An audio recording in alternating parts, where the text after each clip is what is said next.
In the wake of the financial crisis, the CFPB was established to stop predatory financial activity central to the collapse.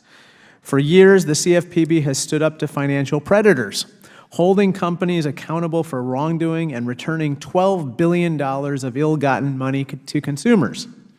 When the CFPB saw predatory payday and auto title lenders targeting the poorest Americans with high-interest debt traps, it began studying the issue. 5 years of careful research uncovered an industry preying on desperation. Many lenders advertise short-term loans, but they know the truth. Their products lock in the average consumers for 11 months. In fact, most consumers pay more in fees than they borrowed in the first place. Furthermore, interest rates approach 400%. But you don't have to take my word for how predatory these loans are. Please watch this video on the CFPB's own website. Can you please? Just like a taxi is meant to take you on a short trip, payday loans are meant to be short-term debts.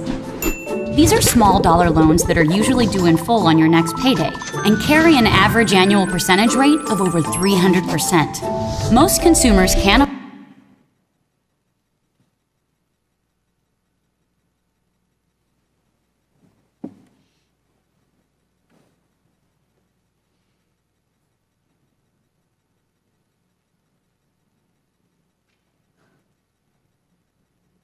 average annual percentage rate of over 300%. Most consumers can't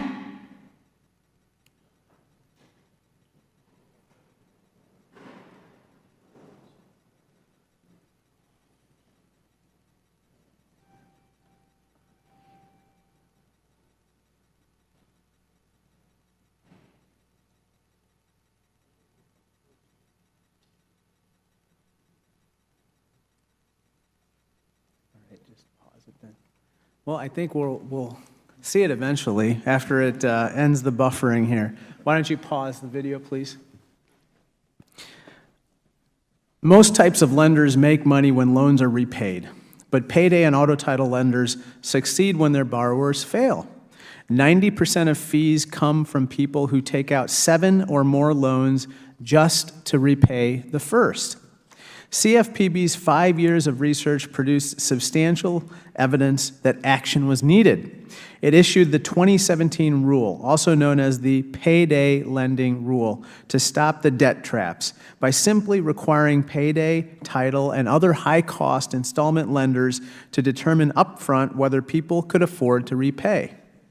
Indeed, Americans overwhelmingly support this common-sense rule.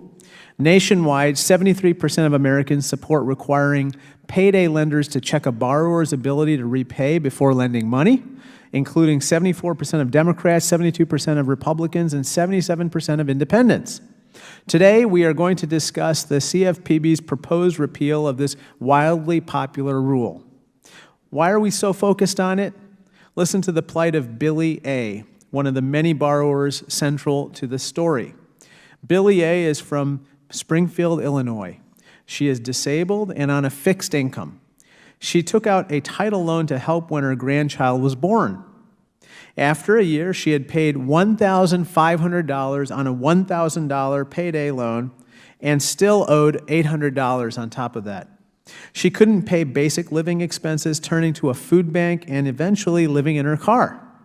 1 month, she took out a payday loan to cover her title loan to avoid repossession. The lender never asked about other debts or if she could repay, but it got her bank information so it could pull from her account every month. When there is no money, it charges her $25 more. Billy describes her situation as, quote, being like a hamster on one of those wheels. I just keep running and running and never get anywhere. It's scary to tell my story, but someone's got to tell people what the payday lending industry is doing to us. They are profiting off the backs of poor people. It's predatory, plain and simple, and it's got to stop, close quote. Billy is just one of 12 million Americans who use these types of loans each year, and her story is not unique.